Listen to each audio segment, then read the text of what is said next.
Our next guest is an infectious disease social scientist at the University of New South Wales, Associate Professor Holly Seal. Good afternoon. Good afternoon.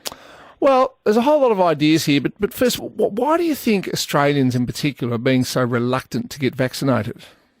Well, we've got to be careful here because really, from all of the data we've seen, actually the level of reluctantness is not as big as what we're hearing. And this is because of the framing of the research in the papers at the moment. We are kind of going to that negative space instead of looking at the fact that quite a few people have said, yes, fine, I haven't got it right now, but I'm open to that idea. And that's what we also need to remember. But yes, acknowledge there are those in the community right now that are of either two minds or maybe have suggested that, vaccine isn't for them.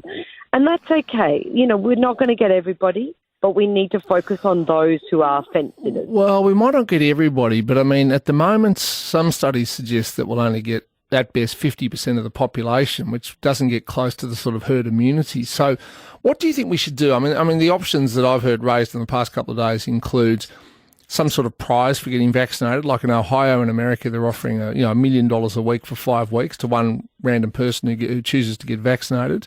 You could have a stick thing, if borders shut again, only vaccinated people can cross the borders.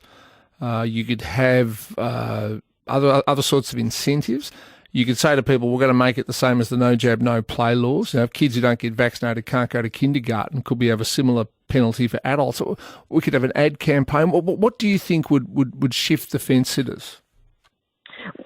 When we come to trying to promote vaccination, we know that one thing's not going to be enough. So we're going to have to take a bundle of all of those different elements, maybe not everything, but, definitely going to take some of the good stuff. So what we know, definitely, what Phil just suggested, we need to make it easy. I love that idea of turning up at the MCG and being able to have my vaccine. That may not work for everybody, but what about if we combine efforts with local councils and have some festival days where we actually make this an enjoyable thing? It doesn't have to be negative. We could also think about, yes, incentives, but maybe not at the individual level. What about something at a community level?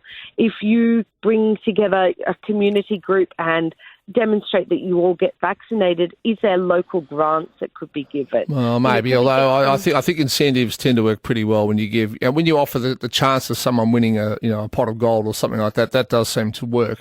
I do like this idea though. The caller just said about having vaccination hubs outside sporting events, for example. Like, to me, that just seems obvious. You got 60,000 people turn up to the MCG. If 5,000 of them take the advantage to get vaccinated, that's a good thing.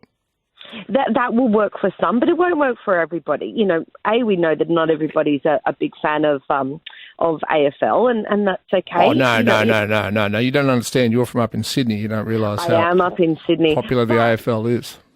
We may have to also sneak some ones out, maybe at the soccer and the rugby. Well, yes. But also, what about at churches or at other faith-based organisations? Yep. No, I agree. I was saying anywhere where people gather, just make it easy.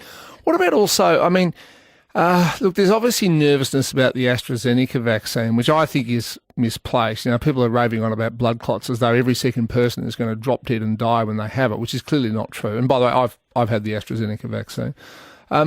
Do we need to sort of try and counter all the misinformation about it that's out there?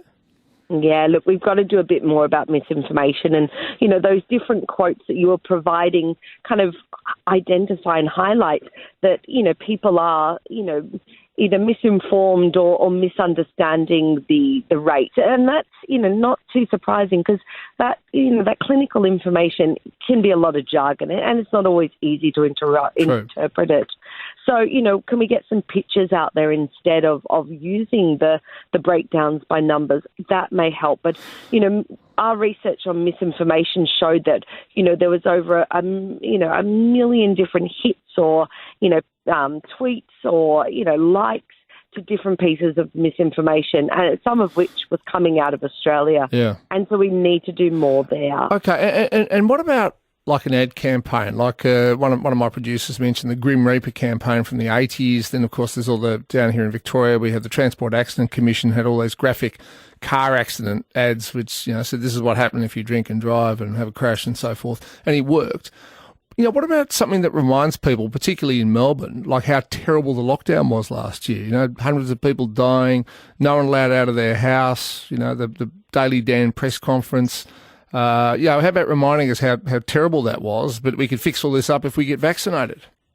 Well, look, we seem to tend to this negative framing all the time. And, for some people, yes, that may work. But, I think that's also had it's done its dash. And, what we're seeing overseas is a lot of kind of singing and dancing type ads or using humour. Why can't we tap into some of that? There's a great ad from New Zealand which, uses everyday people just talking about the things that they want to do once they get vaccinated. I love it. I think it brings a tear to my eye because I can relate to it. People talking about going overseas. Well, just on that, there's quite a cheery ad from the Victorian government about getting tested. It says it keeps us doing the things that we want to do, and it's got people having a good time, like catching up with friends. So maybe we just take that ad and just link getting vaccinated along with getting tested and just remind people that way in a positive way how much better life could be. It may be that's what we need to start thinking about. What motivates you? Why did you go and get your vaccine? Let's get that language in there. Let's get some personal stories. Let's show people that we can relate to. All right. Thank you for your time. Associate Professor Holly Seal from the University of New South Wales. Well, when I think about it, there is that quite positive message from the Victorian government about getting tested. Every test keeps us safe, like catching up with friends and someone goes, woohoo. Why not just take that ad and just adjust it for not just getting tested, but getting vaccinated? Send a positive message out there. Again, I don't want to harp on about the negative, but I hated the lockdown last year. I just thought it was just the darkest living period in Victoria's history that I can think of. And we do not want to go back to it. And yet we do know if there's another severe outbreak, and there could be over winter, there really could be, that the government will have no hesitation but to lock us down again. They did it twice last year. We did it again over the Valentine's Day long weekend. They will not hesitate. Mark my words.